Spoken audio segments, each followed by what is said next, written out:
If we're not doing an excellent, 5-star type of service, that's a detriment. I stay in my lane and you need to grow in this lane. I don't recruit with saying, oh, we offer XYZ. I recruit off of the energy I project around what we offer. Power of proximity, right? Like people that are winning around you and that are doing the steps in order to get to that winning line. Like, are you doing the steps too?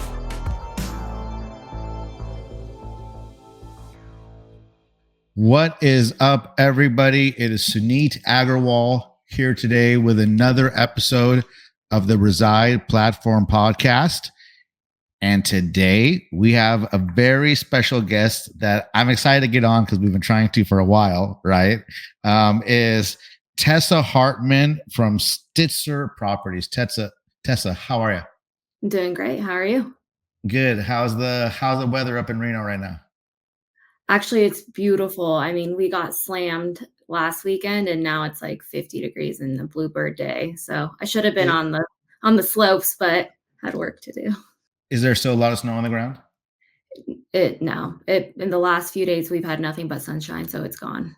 Like you'll get shade patches here and there, but it's gone. Yeah. Guys, so Tessa is up by Reno in the Tahoe area, and as of our recording today in March, like last weekend was a mega storm or something, right? How many feet of snow? I don't know what it actually accumulated to, but the forecast leading into it, and I think it was quite near it. They were over the course of 2 to 3 days, 13 feet of snow. Yeah. I saw pictures of my boys. We got about, depending on like what elevation in the city you were at, because we're in a valley. So if you're kind of higher on the basin versus the floor, people were getting 3 to 4 feet, that's pretty significant. We only get a couple inches at a time. So yeah, I would be falling in my driveway for sure. Right. If I can even get out of I would be snowed in too. I'm going to do the snow shoveling for cardio. So before we make this an episode about skiing or snowboarding, let's go back to how I know Tessa. So Tessa is the VP of Marketing and Sales for all of Clint Stitzer's properties. His umbrella companies is called Stitser Built, but his real estate company is Stitser Properties, where I know you from as being in Reside, right? Yeah. So I think like your perspective is so cool. Have I ever told you that? No, actually. I think it's cool because you weren't a realtor ever. Do you have a real estate license now? No. Okay. So you were never a realtor. You have some business experience, which no doubt it was good and solid. And we'll talk about that. But you got brought into kind of leading a group of realtors. Mm-hmm. Yeah. So like, what was your overall career maybe before meeting Clint? Yeah. So I have a depth of sales experience right out of college. I went into media sales. So awesome. I know the grind of the peaks and pits of being on 100% commission income, and cold calling and creating, a residual flow of business and referral business and trust that way. And then leaving that job, I went into construction as a marketing director. So I have the marketing background and then the sales background. Media sales is a grind. Good for you.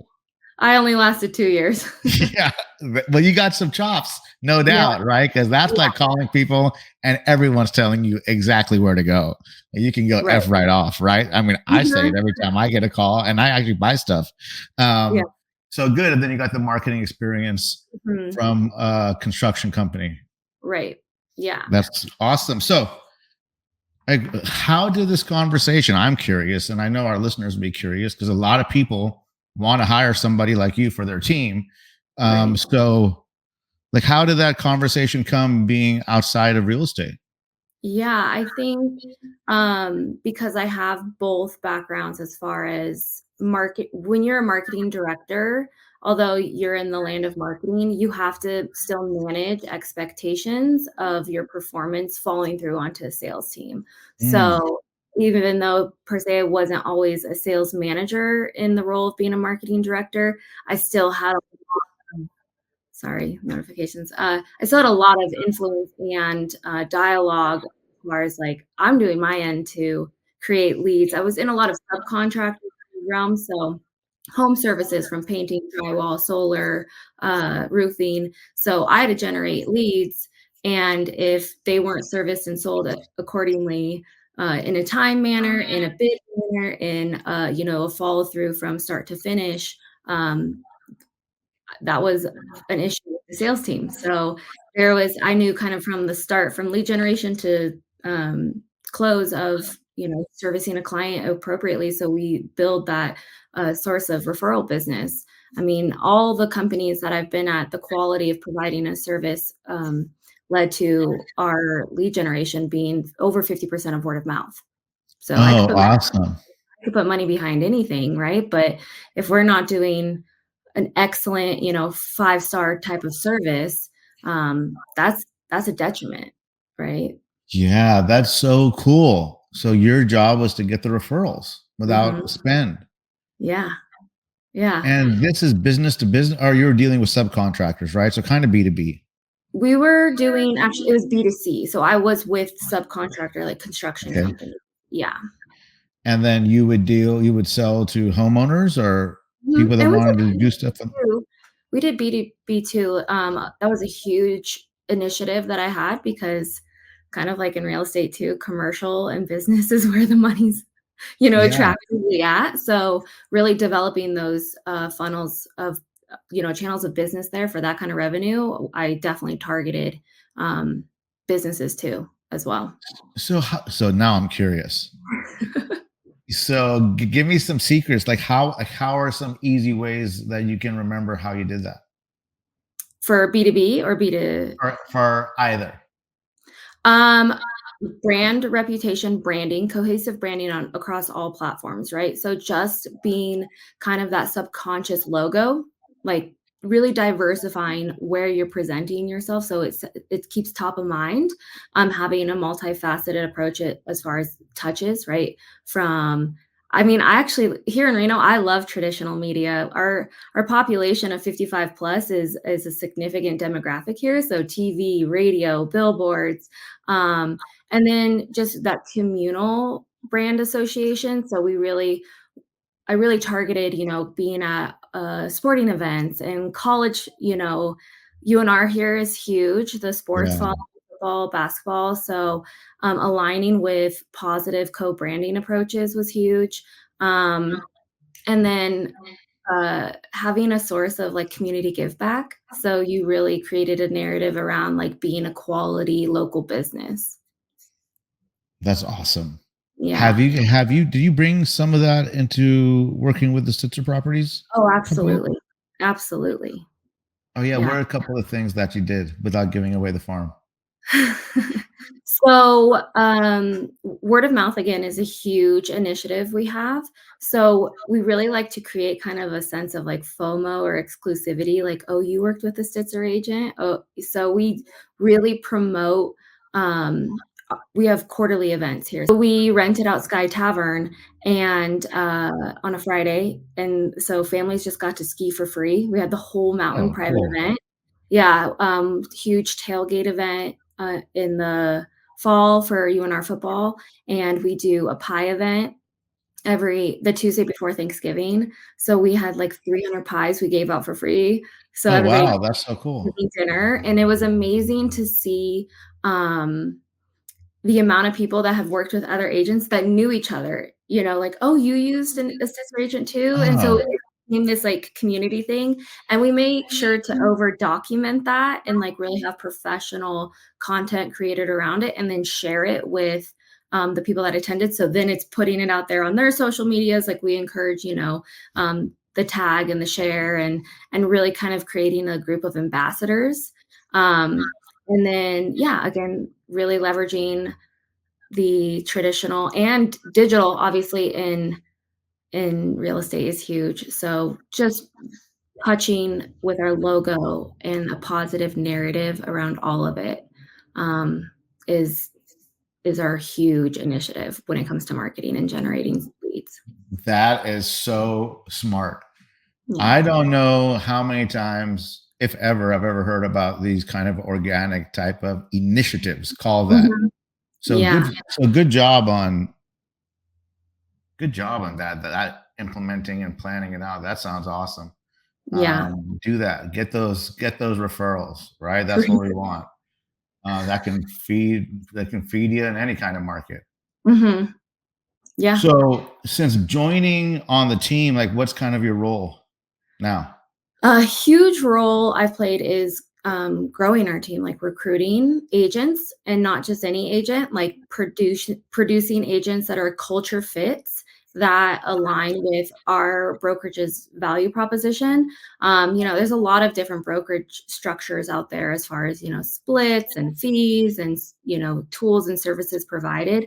I think we're a bit unique as far as like in our market. You've got the EXPs and the LPTs that are low cost or low fee, which is, it works for there's all these structures and how they differentiate from one to another.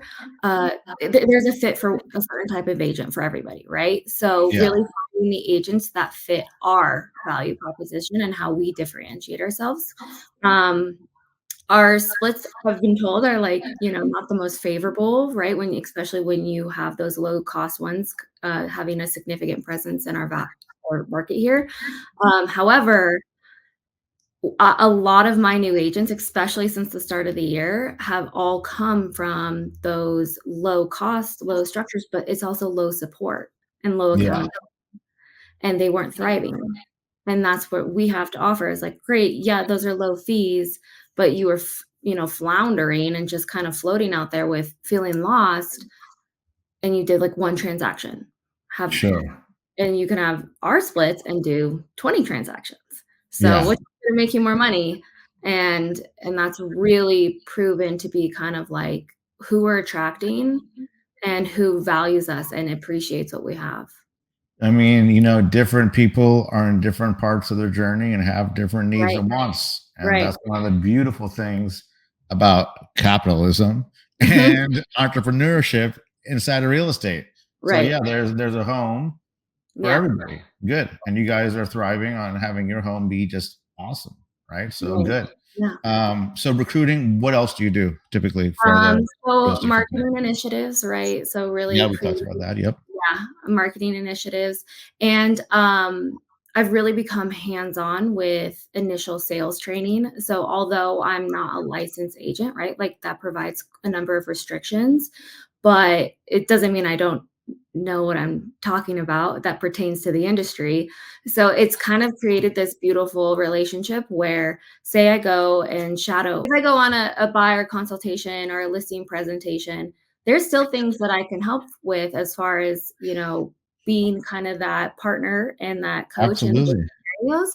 But because I'm not licensed, there's a lot of easy ways that I kind of cue to the agent in the training portion of it, like, and this is your time to step up because I can't talk about that, right? So it Yeah. it puts parameters to really, I stay in my lane and you need to grow in this lane. And so me not being licensed, actually does serve a great opportunity for these agents to not sit in the shadow of me, but present in a partnership approach. Yeah, awesome. And Yeah. that's just having that perspective, someone else to watch. Mhm. Good job doing that out there because that moves the needle more Right. than a lot of things. And that's maybe the hardest part too, right? Yeah. Because Yeah, someone's got we're to get off we're their butt moving the and go do needle. something. We're having a great year. Since joining Reside, Hey, nothing irked us more than hearing all these other brokerages, around the nation that had similar or even worse markets than us say, "Hey, the market dropped 30% last year, but my business is up 40%." We're like, "Oh, why aren't we up 40%? We're worse than the market. We were down, our market was 19% and we were down 50%." right? So it just really kind of kicked us in the behind to be like, what are they doing? And being motivated to not have silly excuses like rates and low inventory. I mean, all those Sure. markets have that. So, Yeah. Yeah. Good. So let's get into some juicy advice okay. stuff. So tell me about recruiting because I mean, seems like there's a lot of obstacles that Mm, leaders put in front of themselves. Maybe mhm. part of that is fear and failure, and maybe that's okay. And no, that's definitely okay. And so everyone has that. But tell me kind of about your recruiting strategy and flow, because I like it. Because I think you learned it from a couple of smart people. So good. I did. Um, yeah, so, I started with Stitser, Properties or Stitser Built in June, Mhm. and that was my number one initiative, was to recruit agents, and I floundered. Like, it was not happening. I even have experience, like, at my past, careers and companies I've been with that I did recruitment because it's a level of marketing too, right? And I sales, 100%. Yeah, so I split it up like internal marketing and external marketing is kind of Oh how I yeah. lay it, but, yeah, I was not getting it done. It, like, wasn't working for me at all. Wasn't getting agents. I think I got, like, 3 maybe, from June to December, Oh and then shit. yeah, and they didn't produce anything. They didn't do anything. Um, and then from January, I'm up to 15 now since 2020. Boom. Yeah. Boom. And you're right, I did learn from smart people. The guidance on the Indeed ad has been the number one source of recruiting. And Hell yeah. Hell yeah. when we went to Chef Black's event in I think it was September, I got a real big awakening because, like you said, leaders get in their own way, and I was in my own way. I wasn't believing in our structure, our value. I mean, I was new, so I needed to get my footing a little bit around it, but I definitely was using it as an excuse, right? Our splits are too high. We're asking too much of them. All these things of so I wasn't believing in what we were promoting and offering. And since that event where I heard how many people had how many agents on the same split or worse splits, and I was like, and they're recruiting just fine and they're producing amazingly, it it negated any excuse I was making.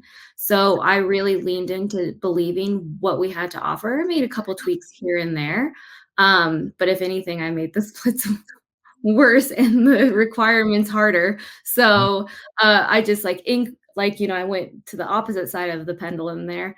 And what I really have found, I don't recruit with saying, "Oh, we offer XYZ." I recruit off of the energy I project around what we offer. Like, I genuinely believe it, and I purposely admit that in how I present and recruit. And, I think it's been one of the most effective things, like, how much mindset and energy it surrounds that. Like, I would say 95% of my interviews sign on the dot. Boom. Yeah. That's great. Great They job. don't think about it. They were like, "I wanna be about it. Yeah, Where do I s." because now you believe. Now you're a zealot. Yeah. Like I've heard myself say a bunch of times, is one of my speeches I've given many times, is right. It's like you have to love it, man. If you're gonna Yeah, sell something, it's all good. You better love it. Be a zealot. absolutely. Know that your shit is the best shit in town. Right? Yeah. Know that you got that you're the best for people. Mhm. And the people that Yeah. don't see it, it's not a good fit, and that's okay. And it's even easier to believe in it in that, like, everybody that I've recruited since the start of this year are, like, they're my best advocates, my best ambassadors because they're producing and thriving under us. Like, our system works for those types of agents that wanna lean in and work it. So, it's really nice and that, obviously I like money and I like Yeah, hell yeah, you should. I like money, I like revenue, don't get me wrong. I like to chase those numbers, but Yes, good. the thing about what we're doing here is, I have men that are twice my age coming to me be like, "Oh my god, your support, the system here, like, you're changing my life." But, they're in their late years of careers and they went a different direction because they were done with shift work and that they're having income now and producing as a real estate agent At other brokerages, they weren't, and now they're like literally come to me as a testimonial saying I'm changing their life. Like, what Yes. reward is that? That's incredible. Yeah. That is incredible. So good job on that recruiting. So besides the Indeed ad, what's something else that you can share that's working well for you? You know, I've really taken the approach of, not again saying, "Oh, our brokerage offers XYZ," but that like using and promoting these new agents as like my case studies, right? Like, do you want to win like they're winning? Like, come on over. So, through, social media approaches, newsletters, I definitely reach out to certain individuals that I can tell based on, certain productions or how many years they've been in the business. And they had great years during those COVID influx, and now they're floundering because it's not as convenient to get leads and transactions going. To reignite someone that I know has the ability to succeed, and just, reach out and be like, do you want to learn more? Um, I get a little crafty on Indeed, where instead of waiting for them to apply, like when you have an Indeed account, you can see, set parameters of licensed agents, and you can see resumes uploaded up there that they are licensed the last time they were active. Indeed will hide a little bit, like their personal contact information, but I just do a quick Google.